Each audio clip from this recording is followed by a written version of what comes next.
सीधा सड़क आपण मैंने देखुं ये हूँ पुरी जिला मंदिर अलारनाथ दर्शन होता है। ब्रह्मगिरी अलारनाथ आपण मैंने जानते जो श्री जगन्नाथ मंदिर जो अणसर होता है अणसर नीति चली थाए से समय एठी अलारनाथ को दर्शन करती ताहले देखा कि एठी लक्ष्य जो भक्त मैंने देश विदेश भक्त मैंने श्रद्धा मैंने आसता ठीक यही आसता दर्शन करती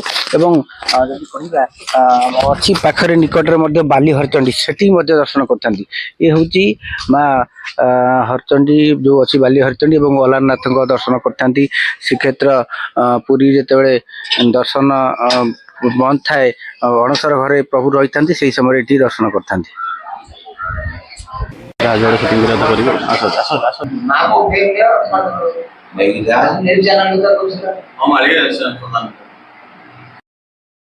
सीधा सड़क विजुआल देखुं आम संधान एवं अनंत कृपा मध्यम आपण मैंने देखुं ये हूँ अलारनाथ दर्शन कर जो कहुए कि पुरी अणसर घरे प्रभु रही था से समय ये जो भक्त श्रद्धा मैंने आसता पर्यटक मैंने आसता ये दर्शन करते जो बाली हरचंडी से आसता ये हूँ संपर्क रही माने त्रिकोण भूमि भितर ये जगन्नाथ सहित किसी रही यही क्षेत्र में मालिका जेहेतु वर्णित अच्छी ए क्षेत्र में आगू किसी लीलाखेला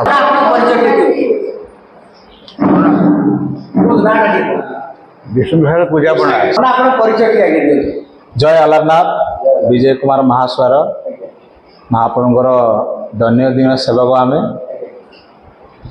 ये जो प्रभु ये जो मंदिर आप दर्शन कर ये हूँ अलारनाथ मंदिर जे ये प्रथमे ब्रह्मा आसिकी ये आगुआ पूजा करते से जगह ना है ब्रह्मगिरी जितेबाला जगन्नाथ अणसर घर जगन्नाथ जर पड़ती आपने जानते से समय मंदिर बंद रहे सबू जाक भक्त आसी प्रभु अलारनाथ को दर्शन करती कथार अच्छी जगन्नाथ को 365 दर्शन कर जहाँ पुण्यफल भक्त को मिलता है से अणसर समय गोटे दिन दर्शन करमको 365 दर्शन गोटे दिन पुण्यफल मिल यहीटा को प्रचार करते से चैतन्य महाप्रभु जितेबाला जगन्नाथ देखा चैतन्य आसते 1510 से कलिकता नवद्वीप मायापुर से जगन्नाथ मंदिर बंद थे तो से दर्शन कर पारे से जगन्नाथ को आकाशवाणी कले चैतन्य को जे चैतन्य तुम मतलब दर्शन कर स्वप्न दशा तुम जाओ ब्रह्मगिरी अलारनाथ तुमको दर्शन देवी तो चैतन्य ये आसी जो प्रभु को दर्शन कर विरह एक बड़ पत्थर पर से साष्टांग प्रणाम करते तो से पत्थर आप देखिए तरली जाइए महाप्रभुर ये मेन भोग है क्षीरी भोग आपड़ जानी ये पूजा करते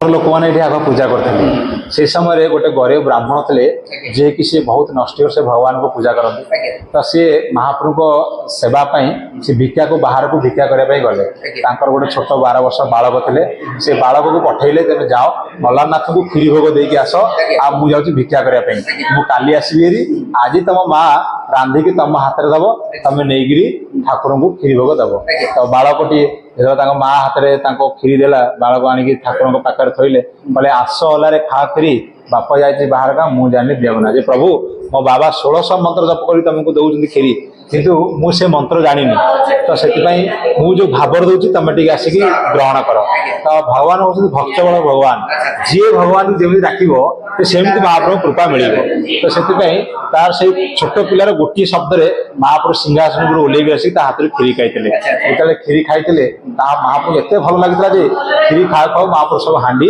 खाली करदे तो से हाँडी की जो माँ को पाक नहीं गए मधुसूदन माँ पचारे जे हे मधुसूदन जो क्षीरी भोग मु तुमको रांधिकी देती से क्षीरी ना प्रभु अलारनाथ मो हाथ में स्वतंत्र खाई तो माँ को विश्वास है तो माँ पचारे जे हे मधुसूदन तुम बापा डेली अलारनाथ को क्षीरी भोग दियंती तो तुम हाथ में केमती खाइले मोर विश्वास होनी तो से तमें मत परीक्षा देवा पड़ो तो से बालकटी माँ को डाकिकी आनी नेक्स्ट टाइम आनिकी जो महाप्रभु क्षीरी भोग देखले जे प्रभु कहले जे प्रभु तुम काली जमी खाई आज भी सेमती खाओ जब न खाइब मो माँ मत ଲାଠିରେ ମାରିବ।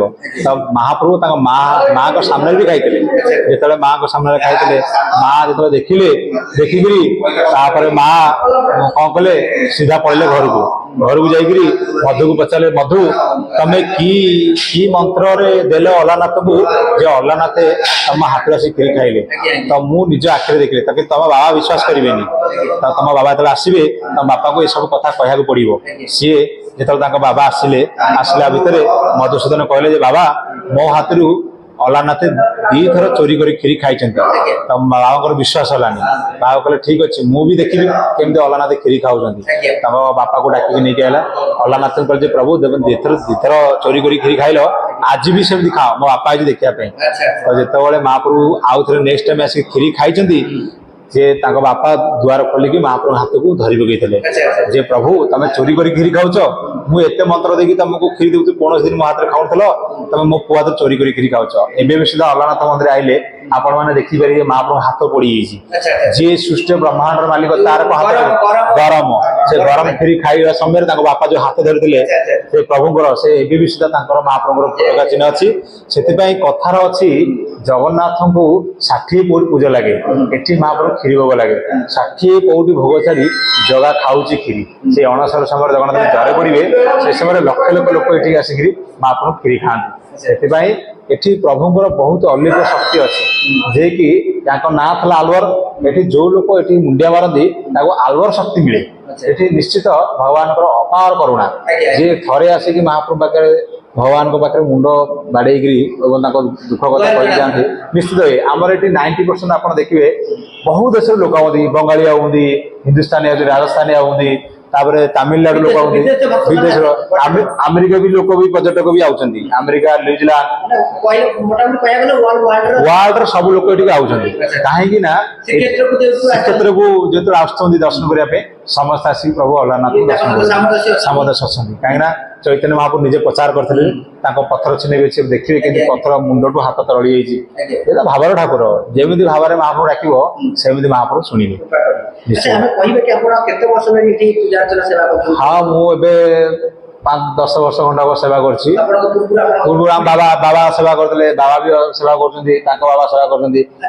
ଆପଣଙ୍କୁ ଆଉ ଗୋଟେ ପ୍ରଶ୍ନ ରହୁଛି, ମନକୁ ଉଠି ପାରୁଛି ଯେ ଆପଣ ଯୋଉ 10-12 ବର୍ଷ 15 ବର୍ଷ ଭିତରେ କିଛି ଅଲୌକିକ, ସେଇ ତ ଅଲୌକିକ ଶକ୍ତି, ମୁଁ ତ ସେଇଥିପାଇଁ କହୁଛି। ଦେଖ, ଭଗବାନଙ୍କ ପ୍ରତି ତମେ ଯଦି ଭକ୍ତି ଭାବ ନ ରହିବ, ଆଉ ଭଗବାନଙ୍କ ପ୍ରତି ତମେ ପ୍ରେରଣା ନ ରହିବ, ତାହେଲେ ଭଗବାନ କାହିଁ ଶୁଣିବେ? ଗୋଟେ ମଣିଷକୁ ତମେ ତାକୁ ଭଲ ନ ପାଇବ, ସେ କାହିଁ ତମେ ଭଲ ପାଇବ?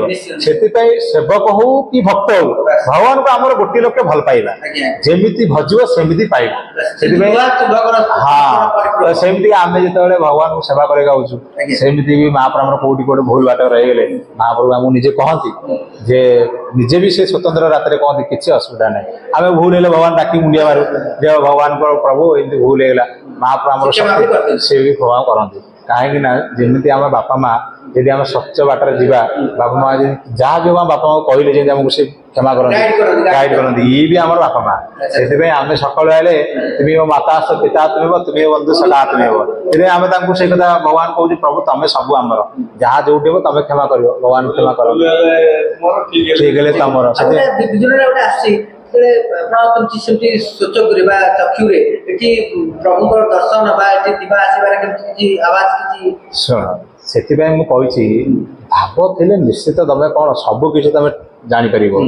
ତ ଆମେ ଏଇଠି ନିଜେ ଅନୁଭବ କରିଛୁ, ଏବଂ ଲୋକ ବି ଆସିକି କହୁଛନ୍ତି। ଏବେ ସାଧା ଏବେ ବି ଗୋଟେ ହେଇଛି, ବଙ୍ଗାଳୀ ଏଇନେ ଆସିଥିଲେ, ଏବେ ତ ଜଷ୍ଟ ଆଜି ରିସେଣ୍ଟଲି ଆଜି ଯାଇଥିଲେ, ସେ ନବଦ୍ୱୀପରୁ ଆସିଥିଲେ। ସେ ସ୍ୱତନ୍ତ୍ର ସେ କହୁଛନ୍ତି, ନବଦ୍ୱୀପ କଲିକତା ନବଦ୍ୱୀପ ଚୈତନ୍ୟ ଆସିଥିଲେ। ସେ କହିଲେ ଯେ ମୁଁ ଶୋଇଛି, ମତେ 4 ଦିନ ତଳେ ସ୍ୱପ୍ନ ହେଲା, ତୁ କାହିଁକି ମୋ ପାଖକୁ ଆସୁନୁ? ତ ସେ ଭକ୍ତ ଆସି ଆସିକି ସାଙ୍ଗେ ସାଙ୍ଗେ କାନ୍ଦିଲା। ମୁଁ ତାକୁ ଏନେ ଫୁଲ ସବୁ ଦେଲି, ସେ ଯୋଉ ପୂଜା କରିଗଲା ତାକୁ ଫୁଲ ଦେଲି, ମାଳ ପିନ୍ଧେଇଲି। ସେ ଲୋକ ଦେଖ, ଆମେ ଦେଖ, ଲୋକ ଭଗବାନଙ୍କର କି କୃପା ପାଇଛନ୍ତି, ସେ ମନକୁ ଆସି କହୁଛନ୍ତି, ହଁ, ଯେ ବହୁତ ଦିନ ଆଇଲା ତୁ ବହୁତ ଦିନରେ ମତେ ଦର୍ଶନ କେମିତି କରିବୁ, କେମିତି ଶୋଇଛୁ ଏଠି ଆସିକି 4 ଦିନ ତଳେ ତାକୁ ସ୍ୱପ୍ନ ହେଲା, ସିଏ ଆଜି ଆସିକି ଆମ ପାଖରେ କହୁଛି ଯେ ଏମିତି ଏମିତି ମତେ ଅଲଗା ସ୍ୱପ୍ନ ହେଲେ, ମୁଁ ତୁରନ୍ତ ଟିକଟ କାଟିକି ଆସିଛି। ଦେଖୁଛନ୍ତି ବିଜୁନାଥଙ୍କର ତାଙ୍କର କହୁଛନ୍ତି ଯେ ଜଣେ ଭକ୍ତଙ୍କର କଥା, ଇଏ ହଉଛନ୍ତି କଲକାତାର ଅଛନ୍ତି ଆମର ଶ୍ରୀ ଚୈତନ୍ୟ ମହାପ୍ରଭୁ ଜାଗାରୁ, ସେଇ ଜାଗାରୁ ଜଣେ ନବଦ୍ୱୀପରୁ ଭକ୍ତ ଆସିଛି। 4 ଦିନ ତଳେ ମଧ୍ୟ ପ୍ରଭୁ ଅଲାରନାଥ ଦର୍ଶନ ସ୍ୱପ୍ନାଦେଶ କରିଥିଲେ ଯେ ମତେ କାହିଁକି ଆସିକି ଦର୍ଶନ କରୁନୁ, ସେ 4 ଦିନ ପରେ ଆଜି ଆସିଛନ୍ତି। ଆଜି ମଧ୍ୟ ଆଜି ଡେଟ୍ ଆଜି ହଉଛି 2025 ଅପ୍ରେଲ ମାସ 9 ତାରିଖ। ଆଜି ଡେଟ୍ରେ ଆମେ ଆଜି ଆପଣଙ୍କୁ ଦେଖାଉଛୁ ସନ୍ଧ୍ୟା ଲାଇଭ୍ ଏବଂ ଅନନ୍ତ କୃପା ମାଧ୍ୟମରେ ବିଜୁନାଥ ବି ସିଧା ପ୍ରସାରଣ କରୁଛନ୍ତି ଏବଂ କହୁଛନ୍ତି ଯୋଉ ଘଟଣା ଘଟିଛି, ଅଲୌକିକ ଦୃଶ୍ୟମାନ ହେଇଛି ଏବଂ ତାଙ୍କ ମନ ଭିତରେ ଯୋଉ ଭିତରେ ଯାହା ଯାହା ପ୍ରଭୁଙ୍କ ସହିତ ଯୋଉ ଭାବ ଆଦାନ ପ୍ରଦାନ ହେଇଛି ସେ ସମ୍ପୂର୍ଣ୍ଣ ତଥ୍ୟ ଦେଲେ।